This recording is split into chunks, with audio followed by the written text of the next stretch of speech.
Okay, so today we're tackling Melchizedek. Melchizedek. Right. Yeah. This figure who, you sent over this lecture by Dr. Michael Heiser, and he's barely mentioned in the Bible, but there's just so much to unpack about him and about all these ancient kings and prophecies and all this stuff. Yeah, he's a fascinating case. Yeah. So just a few verses in Genesis, right. But his influence ripples. Yeah, and he's tied to some huge things, like the Messiah and all this stuff. So absolutely. Let's just start right at the beginning. Okay. So Genesis 14, we meet this guy Melchizedek. Right. And we know he's the king of Salem, and he's the priest of the Most High God. Mm-hmm. And that's kind of it. Yep. That's all we get. But those titles... Right. even those alone raise so many questions. Yeah, we're in unusual territory right from the start. Yeah. That combination of king and priest was rare in the ancient Near East. Mm-hmm. And it's really thought-provoking because Dr. Heiser connects this back to Adam in the garden. Interesting. Oh, Adam, too, was meant to rule. Yeah. And to act as a mediator between God and humanity. So is Melchizedek some echo of that original ideal? Or possibly. Yeah. Interesting. And his name itself is a puzzle. Yeah. It's often translated as King of Righteousness. Mm-hmm. But as Dr. Heiser points out, there's a deeper linguistic layer here. Okay. In ancient Hebrew, Zedek could also refer to a Canaanite god associated with justice. Wait, so Melchizedek's name could be a reference to a Canaanite god? It could. That's huge. Yeah, it adds a new dimension. Yeah. It suggests that Melchizedek, and potentially those he ruled, might have held religious beliefs that were different from what later became mainstream Israelite religion. Yeah, and it makes you wonder if he's called a priest of the Most High God. Right. Is that the same God that Abraham worshipped, or is that something else entirely? This gets into some really complex ideas about how the ancient Israelites maybe even understood God. It does. Some scholars believe that early Israelites might have initially perceived Yahweh as having attributes similar to Canaanite deities. Oh, wow. And over time, those ideas evolved, and Yahweh became the sole God, absorbing those other roles and attributes. So that's a huge shift in thinking. Absolutely. Yeah. It highlights how religious ideas can change and develop over time, often through encountering and integrating elements from other belief systems. That's so interesting. So we have this mysterious figure, Melchizedek, who is a king and a priest, possibly connected to Canaanite religion, and he blesses Abraham. He does. And this is all happening in a place called Salem, which you said is like Jerusalem before the Israelites conquered it. Exactly. Yeah. And even Salem itself might have connections to a Canaanite deity. Mm-hmm. We see a lot of these different religious ideas converging in Melchizedek's world. It's really a melting pot of beliefs. It's mind-blowing to think about all these influences swirling around at that time. It's fascinating. Yeah. And you mentioned one more layer to this, the Sederic connection. Right. Dr. Heiser cites the scholar Bernard Bateau, who suggests that Sederic, a Canaanite god associated with justice, might have been absorbed into later Israelite religion as an attribute of Yahweh. So to clarify for our listener, who exactly was Sederic in the Canaanite pantheon? He was a complex deity, often associated with justice, kingship, and even the underworld. Really? His role varied depending on the specific Canaanite city or region. Wow. The key takeaway here is that his attributes, particularly his association with justice, seem to have resonated with early Israelites who may have seen parallels with their own understanding of Yahweh. So it's possible that some of the characteristics we now associate with Yahweh might have originated from earlier Canaanite beliefs about gods like Sederic? That's one interpretation. Okay. Yeah, it's a reminder that religious ideas rarely emerge in a vacuum. They often build upon and transform existing beliefs, integrating new concepts and understandings over time. So we've established that Melchizedek is a complex figure with potential ties to Canaanite religion. But now to really get to the heart of why he's so significant, we need to jump ahead in the biblical narrative. Yes, because Melchizedek doesn't just disappear after Genesis 14. He reappears in a surprising way much later in the Old Testament. Okay. And that's where things get really interesting. I'm all ears. Tell me more. We see Melchizedek being invoked in Psalm 110. Okay. Which speaks of a future king, a messianic figure, who will be a priest forever after the order of Melchizedek. Now that's a connection I wouldn't have expected. Right. What does it even mean to be a priest after the order of Melchizedek? That's the million-dollar question. Yeah. And to answer it, we need to consider how people in the Second Temple period, the time between the Old and New Testaments, interpreted this connection. Because for them, Melchizedek wasn't just some historical footnote. Right. He was a key to understanding the Messiah. For those who might not be familiar with the term, what exactly is the Second Temple period? It's a crucial period in Jewish history. Okay. Spanning roughly from the 6th century BC to the 1st century AD. Okay. It's named for the Second Temple in Jerusalem. Got it. Which became a central focus of Jewish religious and cultural life. Okay. Crucially, this is the period when many of the ideas and expectations about the Messiah were developed and debated. Got it. So how did people in this period view Melchizedek? Their interpretations were varied. Yeah. And sometimes quite surprising. Yeah. You see, you sent over some fascinating material on the Dead Sea Scrolls. Yeah. Well, some of those texts, written by Jewish scholars during the Second Temple period, actually portray Melchizedek as a divine being. Whoa.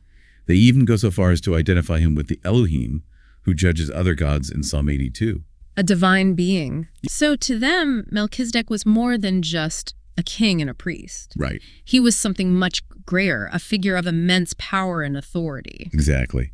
And this tells us a lot about how some Jewish thinkers were wrestling with the concept of the Messiah. Yeah. They were trying to make sense of this figure who was prophesied to be both a king and a priest. Yeah. And perhaps even divine.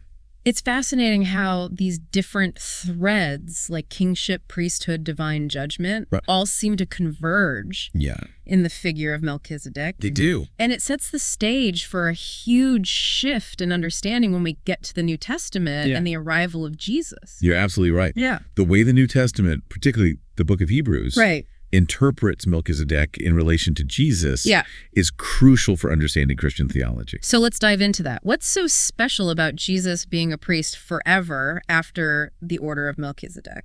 Yeah. All right. So we've got this mysterious Melchizedek, right? Who suddenly pops up again in Psalm 110. And he's like directly linked to this future messianic king. Right. And then the book of Hebrews really leans into this whole connection. It does. Hebrews takes that Melchizedek typology and really runs with it. Okay. Using it to make some really profound points about the nature of Jesus' priesthood. Right. And it uses some pretty cryptic language. It does. To describe Melchizedek. Yeah. It says he's without father, mother, without genealogy. Right. Having neither beginning of days nor end of life. It's almost like he's being described as a divine being. It's definitely language that grabs your attention. Yeah. And some scholars do interpret those verses literally. Okay. Arguing that the author of Hebrews believed Melchizedek was some kind of supernatural being. Like an angel, perhaps. That's a pretty wild interpretation. It is. But you're suggesting a different approach, right? Yeah, I think we need to read those descriptions in light of the overall message of Hebrews. Okay. The author's trying to emphasize the eternal and transcendent nature of Jesus' priesthood. Okay. Not necessarily to make Melchizedek himself into a supernatural figure. Gotcha. So how does Melchizedek, this human priest king, how does he resemble the Son of God, as Hebrews puts it? Well, think about the contrasts being drawn here. Okay. Melchizedek's priesthood, unlike the Levitical priesthood, wasn't based on lineage or genealogy. It seemed to come directly from God and had no clear beginning or end. So Melchizedek's priesthood represents something different, something that goes beyond the limitations of human ancestry. Yes. And foreshadows the eternal priesthood of Christ. Exactly. Interesting, Hebrews even points out that Melchizedek blesses Abraham. He does. The father of the Israelite nation. That's right. And so this kind of establishes a spiritual authority. It does. For Melchizedek's priesthood. Yes. Which is then carried forward. Right. And finds its ultimate fulfillment in Christ. Precisely. So it's like a spiritual lineage. Yeah. That bypasses the typical rules of inheritance. That's a good way to put it. Yeah. Is the author of Hebrews trying to downplay the importance of the Levitical priesthood by doing this? Well, remember, Hebrews was written to Jewish Christians. Right. Who were grappling with their faith in Jesus, while also deeply rooted in their Jewish heritage. Right. And the Levitical priesthood was a central part of that heritage. Yeah. So the author is carefully showing how Jesus' priesthood is not only valid, but superior to the one they had always known. So he's not dismissing the Levitical priesthood entirely. No. But he's showing how it points to something greater, right. Something ultimately fulfilled in Christ. Exactly. And he uses Melchizedek as a bridge to make that point. Okay. If Abraham, the father of the Jewish nation, acknowledged Melchizedek's authority as a priest, right, then surely his descendants should recognize the even greater authority of Christ, who is a priest forever after the order of Melchizedek. That's a powerful argument. And it makes sense given the historical context. You mentioned earlier that Jesus being born in a Jubilee year adds another layer of significance to this whole Melchizedek connection. It does. Can you unpack that a bit more for us? Absolutely. So the year Jesus was born, 3 BC, was a Jubilee year. Okay. A time of release and restoration according to Jewish law. Okay. It's very possible that early Christians were aware of this and saw it as a powerful sign that Jesus was ushering in a new era of freedom and reconciliation. Okay, but how does that relate to Melchizedek? Well, you sent over some research on Second Temple texts. Right. And it turns out that some of those texts, particularly 11 Melchizedek from the Dead Sea Scrolls, actually describe Melchizedek as a figure who brings about a jubilee. Interesting. A time of liberation and restoration. So both Jesus and Melchizedek are associated with this idea of a jubilee. They are. A time of spiritual and social renewal. It's like they're both heralding a new era. And that resonates deeply with the Christian message of redemption and new life in Christ.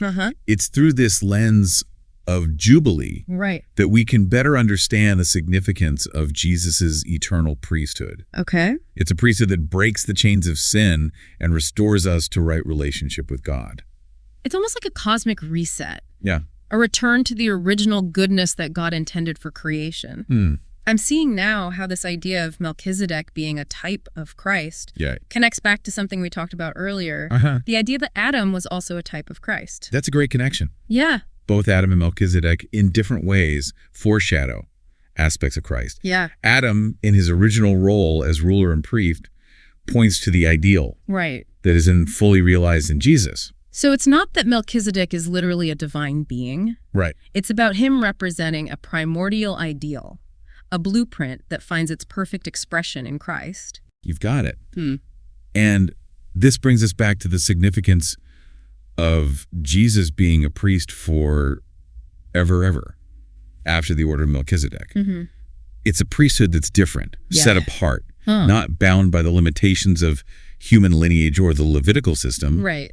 It's eternal. Yeah. Just as Christ himself is eternal. So what does all this mean for Christians today? You're right. How does this Melchizedek typology inform our understanding of who Jesus is and what he came to do? It tells us that Melchizedek, while a historical figure, primarily serves as a typological foreshadowing of Christ. Okay. He's a symbol, a pointer, a way for us to grasp the unique and eternal nature of Jesus's priesthood and his role as the ultimate mediator between God and humanity. He's like a character in a play who hints at the arrival of the main protagonist. Yes. Right, preparing the audience for something truly extraordinary. Perfect analogy. Yeah. He prepares the stage for Christ, who fulfills everything Melchizedek represents and more. And it's through this lens of typology that we can appreciate the depth of that Melchizedek connection. Yeah. It's not about Melchizedek being divine himself, but about him pointing us to the one who truly is divine. Right. Jesus Christ, the Son of God, the eternal high priest. This has been so insightful. Good. It's amazing how these seemingly minor details in the Bible, like the story of Melchizedek, can hold such profound meaning. It reminds us that God's plan is intricate and multifaceted. Yeah. Even seemingly obscure passages can be threads in this grand tapestry of redemption. So as we wrap up this part of our deep dive, what are the key takeaways about Melchizedek that you think are most important for our listener to remember? Okay, so we've covered a lot here. We have. Melchizedek's mysterious name. Right. His possible ties to Canaanite religion and how he foreshadows Jesus as this eternal high priest. It's really mind-blowing stuff. It challenges us to think deeply about how seemingly minor details in the Old Testament can unlock a richer understanding of the New Testament and of God's plan for humanity. Exactly. And you mentioned there's like one more layer to this whole Melchizedek typology. Right. Something that connects him to like the very nature of God himself. I'm really curious to hear more about that. Well, let's go back to that initial description of Melchizedek in Genesis 14. Okay. He's the king of Salem, yeah, which we've said is probably an early name for Jerusalem. Right. And we discussed how Salem itself might have connections to a Canaanite deity, but you're suggesting there's more to it than that, right? I think so. Yeah. What if Salem also points to something deeper? Something beyond those Canaanite roots? Okay. What if it hints at the very essence of God? Okay. The divine reality that underpins all of creation. That's a fascinating thought. I mean, the Bible often describes God as dwelling in unapproachable light, right, as inhabiting a realm beyond human comprehension. But at the same time, he clearly desires to be known by us. Yes. To have a relationship with humanity. Exactly. So the question becomes, how does God bridge that infinite gap between his transcendent nature and our finite existence? And you're saying Melchizedek might be part of the answer? I believe so. Consider this. Okay. Melchizedek is both king and priest. He embodies both authority and the role of a mediator. Right. In a sense, he represents a meeting point, a bridge between the divine and the human. That makes a lot of sense. It's like he's a prototype for Christ, right, who is the ultimate bridge, yes, the one who perfectly reveals God to us, yes, and reconciles us to him. You've got it. Yeah. And this is where the name Salem becomes even more significant. Okay, remind me, what's the deeper meaning there? Salem is closely related to the Hebrew word shalom, which means peace. Right. But biblical peace isn't just the absence of conflict. Right. It's a state of wholeness, of right relationship with God and with each other. That deep, abiding peace that surpasses understanding. Precisely. And this shalom ultimately flows from God himself. He is the source of true peace. Yeah. The one who reconciles all things. So Salem as both a place and a concept points us towards like the very heart of God's being, to his inherent peace, and his longing for fellowship with us. Exactly. Yeah. And Melchizedek, as the king of Salem, embodies that peace, and acts as a mediator of it. He prefigures Christ, right, the one who brings true and lasting peace, the Prince of Peace. Wow, it's all coming together now. Right. So we're seeing Melchizedek not just as like a foreshadowing of Christ's roles as king and priest, but also as like a symbol pointing to the very nature of God. His peace, his love, his desire for a relationship with us. It's a profound insight and invites us to go even deeper in our understanding of Melchizedek and his place in God's grand narrative. It's not just about rescuing us from sin and death. It's about restoring us to a state of shalom. Wow. To that original harmony and wholeness that God intended for creation. It's incredible how much depth and meaning is packed into these few verses about Melchizedek. Right. He's like this hidden key that unlocks a whole new way of seeing God's plan unfolding throughout history. And it reminds us that the Bible is full of such hidden keys waiting to be discovered. Yeah. There's always more to explore, more to learn, more to marvel at. Keep digging, keep asking questions, and let the scriptures lead you deeper into the heart of God's mystery and love. Well said. I know I'm definitely going to be thinking about Melchizedek in a whole new light now. Good. And that final thought about Salem pointing to the nature of God. Right. That's something I'm going to be pondering for a long time. Thank you so much for taking us on this incredible deep dive. You're welcome. It's been an amazing journey. The pleasure was all mine. Remember, the journey of discovery never truly ends. Right. May your pursuit of knowledge and understanding always lead you closer to the heart of God.